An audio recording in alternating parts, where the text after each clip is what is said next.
por mais um momento que vamos ter aqui dessa aula.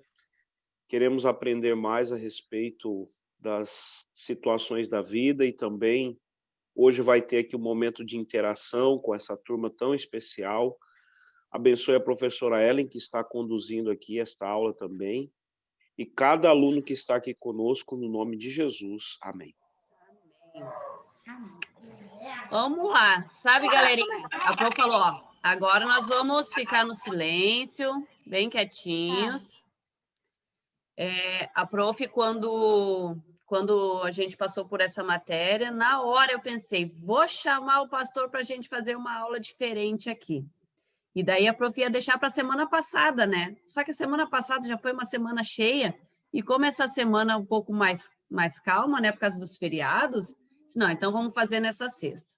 Mas hoje o pastor está aqui, porque a gente teve uma atividade no livro, lá na página 13, que era para a gente fazer uma pergunta a respeito de com o entrevistado, né? O entrevistado tinha que ser da parte, um líder religioso, né? Tanto da parte de crianças quanto da parte de adolescentes. Então, a Prof colocou ali que o tema principal era para vocês fazerem uma pergunta da religiosidade na infância, né? E eu quero saber hoje quem quer começar, então, esse nosso bate-papo aí. Quem quer começar?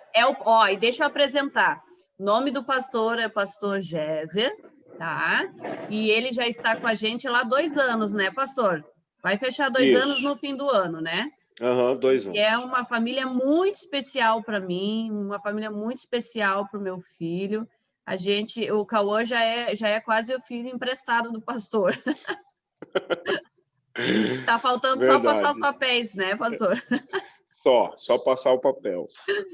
Mas, pastor, esse momento é do senhor agora aí, pode se apresentar melhor. Essa galerinha aí é nota 10, são muito queridos. Pena que esse ano a gente está à distância, mas a gente está se curtindo bastante. Tá bom, então eu vou me apresentar para eles. Bom dia, meus queridos. Tudo bem com vocês? Eu sei que vocês estão com o microfone fechado, né? Eu sei que vai ter aquele momento ali de vocês fazerem a pergunta. O meu nome é Géser, eu sou pastor da Igreja Adventista, como a Ellen falou, pastor aqui no Distrito do Igara, vai completar agora no final do ano 2 anos. Só que eu já tenho 16 anos de ministério. Eu comecei o ministério quando eu estava para completar 24 anos. Eu tinha 23 anos e alguns meses. Eu comecei no estado do Pará, bem longe daqui. Trabalhei lá durante muito tempo. Eu trabalhei em lugares assim bem diferentes daqui. Trabalhei em lugares onde eu pegava barco, a rodovia Transamazônica, que vocês, com certeza, eu acho que ninguém conhece essa rodovia. Não tem asfalto, né? A gente, às vezes, andava 700 quilômetros sem ter nenhum pedacinho de asfalto. Então, é uma dificuldade muito grande. Mas hoje nós estamos aqui no Rio Grande do Sul, esse estado abençoado. Eu sou casado, ok? Com a professora Elisângela, certo? E eu tenho um filho chamado Gesley, que é amigo do Cauã. Amigo do Cauãzinho. O Cauã é especial para nós também. Uma pergunta, tu tá na igreja ou tu tá em casa? Eu tô na minha casa agora. Tô na minha casa. Tá, entendi. A igreja ela tem culto na quarta-feira à noite, às 8 horas, no domingo, às 8, e no sábado, a partir das 9 da manhã. Só que agora, na pandemia, nós não estamos tendo culto de domingo e quarta-feira. A gente está tendo culto apenas no sábado. A partir de novembro, a gente vai começar o culto normal de quarta e domingo. Ok? Ok. Quer falar, Murilo? Mais algum? O Murilo tinha uma pergunta, é isso mesmo. Eu vi que o Murilo tinha uma pergunta. Eu vou dar ali. 12, já vou dar todas aqui. Já vou dar todas as perguntas. Se prepare, pastor. Se prepare que esse aí, ó... Vamos ver o que o Murilo vai perguntar. Vamos ver. Eu quero ver. Como você levava religião na infância? Repita aí, Murilo, que eu não ouvi direito. Como você levava a religião na infância? Olha, Murilo, eu digo sempre que para mim essa questão de religião sempre foi algo assim fácil, né? Por quê? Eu nasci em um lar em que meus pais já eram religiosos, entendeu? O meu pai adventista, minha mãe também da igreja adventista. Então, para mim, não tinha aquela dificuldade, né? Porque desde criança, desde bem pequeno, eu fui educado aí na igreja, participava das atividades da igreja, da escolinha, entendeu? A escolinha é o momento ali da escola sabatina. Na igreja é como se fosse uma escola mesmo. A gente vai no sábado pela manhã e cada classe da escola sabatina se divide. As crianças vão para umas classes, os adultos ficam dentro da igreja e ali é estudada uma lição. E eu desde pequeno fui educado a estudar a liçãozinha. Então, assim, para mim a vida religiosa foi uma coisa assim muito prazerosa, muito boa. E eu falo sempre isso, tudo que eu tenho hoje na minha vida eu devo à questão da minha formação religiosa, a forma como a minha mãe me educou, o meu pai me educou.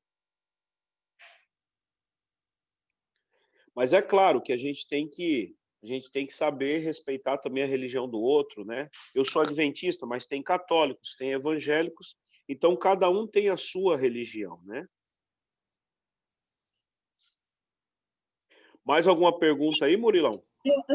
Eu tenho uma última que eu tava com o áudio desligado. Ok.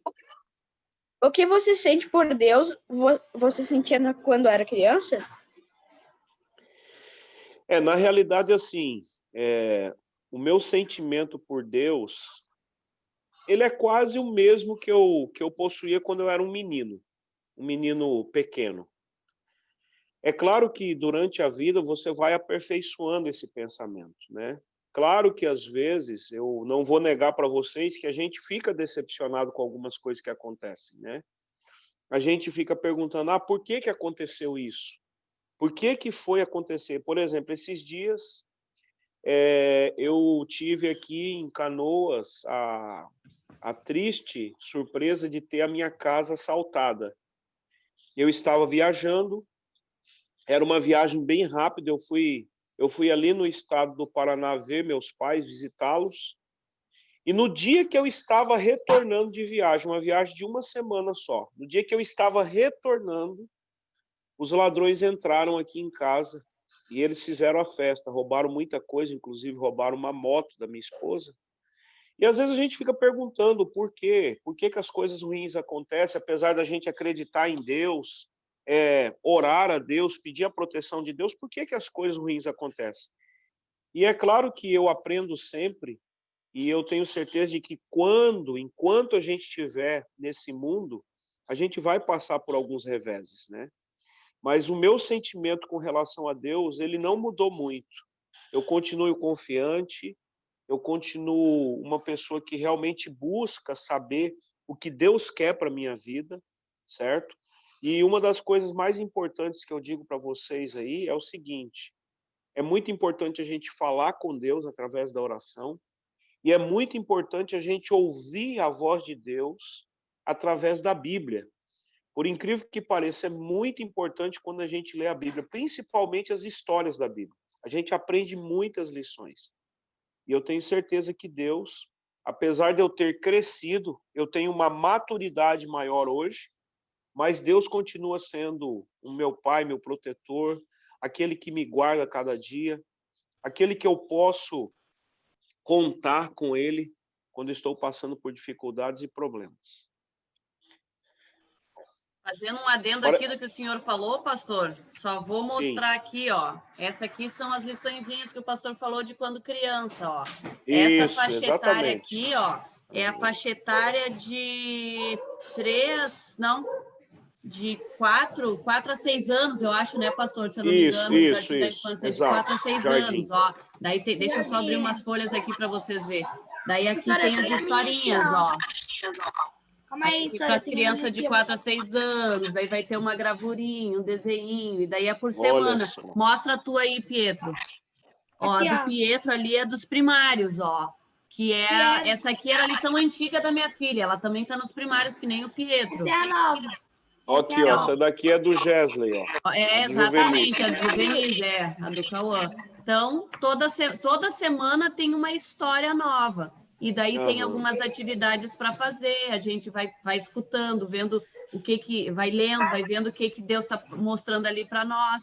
Então, cada semana é uma história diferente, com atividades diferentes. É bem legal. Quem é E o aí, próximo alguém... que vai perguntar? Vamos ver quem vai fazer a pergunta aí. Eu Belone? tenho duas Júlia? uma pergunta. Então vai, Belone, depois é a Júlia. Desde criança, tu já queria ser pastor? É interessante, todo mundo me faz essa pergunta. Eu, na realidade, assim, não é que é desde criancinha que eu queria ser pastor. Eu tomei a decisão de ser pastor quando eu tinha 15 anos. 15 anos. Mas, assim, eu acredito que a questão de ser religioso desde criança, claro que tem uma grande influência, né?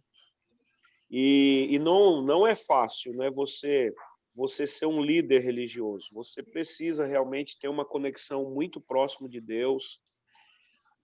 Existem muitas coisas que a gente tem que tomar cuidado, entendeu? Mas eu digo para vocês que eu me senti assim chamado por Deus para ser pastor quando eu tinha 15 anos. Com 15 anos o chamado bateu bem forte no coração e desde esse tempo eu já comecei a me preparar. E Deus foi tão bom comigo porque eu fiz vestibular para teologia, né? Que na igreja a gente tem o vestibular. É um vestibular normal, cai todas as matérias que caem no vestibular normal. E dos candidatos lá eu fui selecionado. E eu fiz teologia, foi uma coisa assim bem rápida, aconteceu tudo bem rápido, graças a Deus.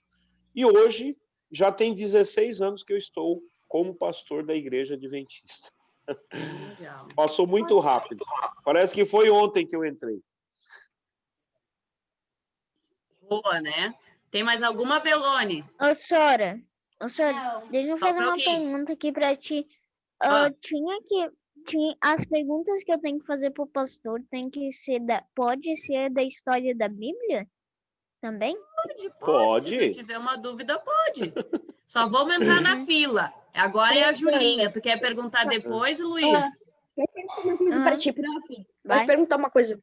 Posso, Oi. prof? Fala, Murilo. Tem que registrar as respostas? Não. Fala, Julinha.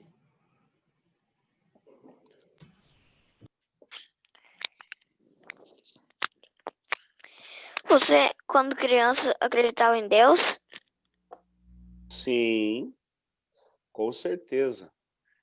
É interessante que eu falei para vocês agora sobre a questão do meu chamado, né? E uma coisa que aconteceu interessante na minha vida foi o seguinte, com 15 anos eu senti o chamado para ser pastor de maneira muito forte. Só que também eu me lembro que um pouco antes do chamado de Deus ao meu coração, eu passei por um momento assim muito grande, assim de crise existencial, né? As perguntas começaram a surgir. A questão de duvidar de algumas coisas, mas eu nunca assim tive dúvida da existência de Deus. Eu sempre acreditei que Deus é um ser maravilhoso, que ele existe e que na realidade hoje, com a maturidade que eu tenho nessa questão da vida, da minha experiência, da religiosidade, o que acontece? Hoje eu não vejo sentido quando alguém diz que não acredita em Deus. Eu acho que a gente precisa ter muito mais fé para acreditar que o universo veio de uma explosão, como por exemplo do Big Bang, do que você acreditar num ser que criou aquilo ali. Então, eu particularmente creio que Deus existe, eu creio nas histórias que a Bíblia diz, e a situação do nosso mundo hoje aquilo que nós estamos vivendo, essa questão, coronavírus, a questão da economia mundial, todos esses problemas que vocês estão acompanhando aí pelos jornais, tudo isso a Bíblia já dizia que ia acontecer, que os tempos iam ser difíceis nos finais dos tempos. Então, assim, eu não tenho dúvida de que Deus existe, não tenho dúvida. Ô, pastor, esmiuça um pouco mais o que o senhor quer dizer com que sentiu o chamado. O que significa isso? Ok. O que acontece? Eu creio que o pastorado não é uma profissão, comum. O pastorado ele é muito parecido com a questão do professor. É muito difícil você ser professor se você não tem paixão por aquilo que você faz. É muito difícil, entendeu? E o pastor é a mesma coisa. Eu não tô falando aqui daquela paixão doentia, eu estou falando de paixão de prazer, sentir prazer no que está fazendo. Claro, toda profissão, todo trabalho, ele tem as suas dificuldades. Mas o chamado de Deus é quando você tem aquele sentimento no teu coração que Deus está te chamando por uma coisa maior. Olha, eu quero que você me sirva de uma maneira completa. Eu quero que você me sirva 24 horas por dia. Eu quero que você dedique a sua vida nesse ministério aqui. E foi isso que eu senti no meu coração quando eu tinha 15 anos. Né? Claro que Claro que a gente luta também contra isso. Por exemplo, quando eu fui... Seu áudio. Microfone. Seu áudio, Fechou pastor. O microfone. Pastor, tu fechou o microfone. Seu áudio. Teu áudio, a gente não tá te escutando. Calma aí, Belone. Calma aí, amor, que a prova já vai falar com ele. Pastor, seu áudio. Seu áudio. Aí. Eu posso fazer a próxima pergunta? Ok, deixa eu terminar aqui. Isso. Vocês estão Repete ouvindo aí. agora? Agora sim. Ah, tá.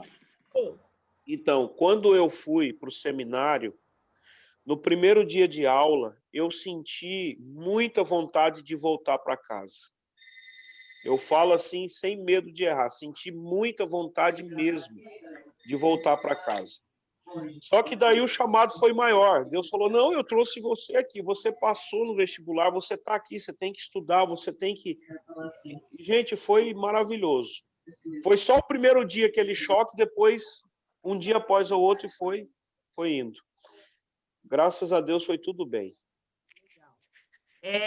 Quem era o próximo? Era o Luiz? Só um pouquinho, Pietro. Prof, Oi. eu não terminei. Eu tenho uma dúvida dessa não pergunta, prof. Tenho uma dúvida. Peraí. Só um pouquinho. Quem não terminou? A Júlia? Fala, Julinha. Foi você que tem mais uma? Eu tenho mais duas, na verdade. Então, pergunta as duas numa tacada só que ele já responde. Era religioso? Seguiu o caminho dele? Como é que é? Repete aí. Era religioso? Seguiu o caminho dele? Sim, com certeza. Desde pequeno, desde criança, eu sempre fui religioso e eu sempre procurei seguir o caminho do nosso Senhor e Salvador Jesus Cristo. E lembrando, crianças, que o caminho de Deus, é claro que o caminho de Deus ele tem algumas dificuldades, mas a vontade de Deus para a nossa vida ela é bem simples. Deus deseja que a gente seja um filho obediente, um filho que tenha prazer em obedecer a Ele. Então é bem simples. O caminho que Deus escolhe para nós é um caminho simples. Claro, tem as dificuldades, mas qualquer um de nós pode entender a vontade de Deus para a nossa vida. Qualquer pessoa. Muito bem. Agora é o Luiz, então. Posso falar depois? Vamos lá. É o Luiz, daí depois o Pietro, depois a Maria Flor, e daí a gente vai vendo o resto depois. Tá? Vai, Luiz. Tu pode me contar mais como Deus criou a gente? Tipo... Na realidade, Não, ok. É o Luiz, né, que está fazendo a pergunta. sim. Luiz, é assim, ó. No livro de Gênesis, nós temos ali dois relatos da criação. Vai cair a Gênesis aula, 1, prof. Não, tem 10 minutos ainda. olha só, a gente tem dois relatos da criação ali. Tem o Gênesis 1, que fala da criação geral, como Deus criou, que ele criou em cada dia. E eu até recomendo vocês o seguinte, leia, entre num site que fala sobre criacionismo, nós temos um site, o criacionismo.com.br, você pode escrever do jeito que eu falei, e lá eles falam sobre como Deus criou a natureza, as coisas. Mas olha só, Gênesis capítulo 2 fala como Deus criou o homem. A Bíblia diz que Deus criou o homem do pó da terra, ou seja, ele fez um boneco de barro, moldou aquele boneco de barro e depois soprou nas narinas o fôlego de vida. Ou seja, Deus deu a vida àquele boneco de barro que ele deu o nome de Adão. É interessante que o nome Adão, no hebraico, é parecido com o nome terra, Adamá. Terra é Adamá, e Deus deu o nome de Adão. E é interessante que os teólogos acreditam até que Adão tinha cor parecida com a terra vermelha, que Adão não era completamente branco e também não era completamente negro, ele era mais ou menos da cor da terra vermelha, entendeu? Por causa dessa característica. Nossa. E aí o que acontece? Depois que ele criou Adão, a Bíblia diz que Deus fez uma cirurgia ali em Adão, tirou uma costela e formou para ele a mulher, Eva. Certo? Esse é o relato da criação. Aí as pessoas às vezes falam, mas eu vou acreditar nisso e tal. Eu falo para vocês, crianças, eu prefiro 1000 vezes acreditar nisso do acreditar que a gente veio de uma evolução e veio de milhões e milhões de anos. Não, Deus ele criou o homem já completo, perfeito. E uma coisa interessante, Luiz, é que a Bíblia diz que a gente foi criado à imagem e semelhança de Deus.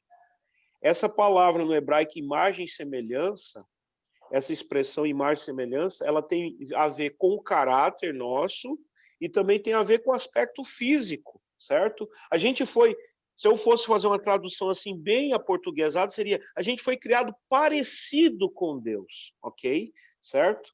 Então, assim, eu particularmente acredito no relato da criação, e é como eu falei para vocês, se vocês puderem pegar a Bíblia, né? Se vocês puderem ler essa história da criação, eu digo para vocês, é muito importante, é muito legal a gente viajar nas páginas da Bíblia e entender como que esse Deus nos criou com tanto amor e carinho. Ok? Pastor, assim, ó, segura só um pouquinho aí. A nossa aula vai acabar em 7 minutos, mas se o senhor tiver um tempinho mais livre, eu posso abrir um segundo Zoom só para eles poderem perguntar para o senhor como é que está o seu tempo. Não, tranquilo, vamos avançar. Então tá, então fica aí, aguarde que eu mando outro link. Eu tenho Tá. mais uma. Fala, Luiz. Sim. Sabe a história lá que tinha uma rainha e aí ela era judeu? E aí tinha um cara chamado Amã que queria matar os judeus naquela cidade. Por que ele queria matar? Ele queria matar porque ele era invejoso, ele não queria que os judeus se multiplicassem naquela terra. Isso aconteceu na época em que a Média e a Pérsia dominavam o mundo, entendeu? Certo?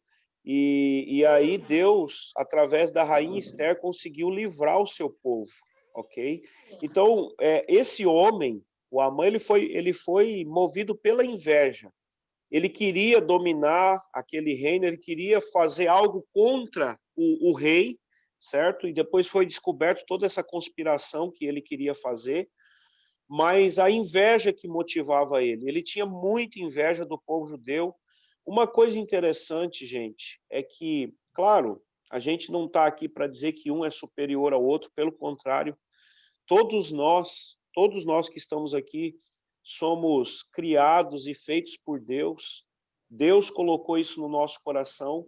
Todos nós temos capacidades, mas é interessante que o povo judeu, tanto no passado quanto no presente, É um povo que eles procuram aprender muitas coisas importantes e tudo aquilo que eles fazem, eles querem fazer bem feito, certo? Eles tentam fazer o melhor possível. E isso gera desconforto, né? Isso gera muita coisa ruim no coração de algumas pessoas. E tenha certeza que tudo isso que aconteceu lá naquele momento da história do povo de Israel foi puramente por inveja.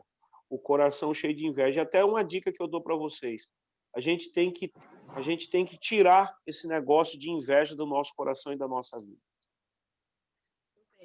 Vamos para a última perguntinha antes de cair o link, então. É o Pietro. Fala, Pietro. Na verdade, é algumas perguntas e uma afirmação que eu ouvi o... Ó, deixa eu só combinar uma coisa com vocês. Ó, segura aí. Quando vocês forem perguntar, perguntem tudo de uma vez só, tá? Que daí o pastor já vai colocando as respostas deles ali. Pode falar, Pietro. A minha primeira pergunta, o que tu acha mais difícil em ser pastor? O mais difícil é uma... Opa, desculpa. O celular caiu aqui que eu estou segurando ele. Você perguntou o que eu acho mais difícil ser pastor. Eu acho que a maior tentação de um pastor e a situação mais difícil é a gente perder a nossa conexão com Deus. Eu acredito que esse é o aspecto mais difícil. É o pastor ser tentado a perder a sua conexão com Deus, ou seja, o pastor que não ora, que não estuda a Bíblia, que não se prepara espiritualmente para ministrar diante da igreja, ok? E a outra coisa que eu diria para vocês é o seguinte, uma coisa que é bem difícil também, lidar com pessoas, entendeu? Deus tem que dar muita sabedoria para nós ao lidar com as pessoas.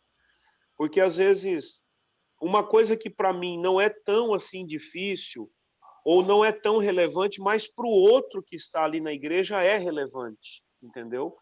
Então, assim, Deus tem que dar sabedoria para a gente também lidar com as pessoas.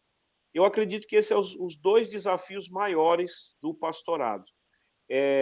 A questão da tentação de perder a minha conexão com Deus e a questão de como eu lido com as pessoas. Na verdade, é que eu inverti, era uma pergunta e duas afirmações. A primeira, que nem tu falou lá da criação do universo, tem um filme que é chamado como é que é o nome? Deus Não Está Morto. Que é sobre um aluno, são vários personagens, mas sobre um aluno que o professor não acreditava em Deus. Ele achou que o universo tinha surgido de uma simples explosão, que nem tu falou, do Big Bang. Mas daí ele propôs um desafio para o aluno. A cada dia da semana, ele tinha que fazer uma contraproposta de que o universo não foi feito com uma explosão. E no último dia, o professor disse que ele não gostava de Deus. Só que daí, como Deus é poderoso, ele usou a própria raiva contra o professor. Por causa que ele disse que ele não gostava de Deus porque ele tirou tudo. Daí o aluno diz, mas como é que tu pode gostar de alguém que não gosta de alguém que não existe? Exato. E no filme a frase que ele diz assim, como você pode odiar alguém que não existe? Muito bom, foi muito bom esse filme aí. E muito uma bom. outra informação é que, lembra quando tu falou que tua casa foi assaltada? E tu falou Sim. que algumas coisas acontecem? O filme Entrevista com Deus, o Deus, né, que tá meio que encarnado em uma pessoa, né, tá vendo a outra? Sim. Ele pergunta se o entrevistador não vai perguntar por que coisas ruins acontecem com pessoas boas. Essa pergunta é um pouquinho bem forte. Daí, na realidade, o que acontece? A gente tem que entender que enquanto a gente estiver aqui nesse mundo, esse mundo é um mundo cheio de pecado, de dor, de miséria, de sofrimento, nós vamos estar sujeitos a passar por alguns reveses, infelizmente. Manda outro link, viu? Só para avisar que já vai acabar. Já vai acabar? Tá, já vai acabar, mas continua Só aí, um mas eu minuto. mando outro link. Tá. Resta um minuto. Vai cair. Mas daí já fica pra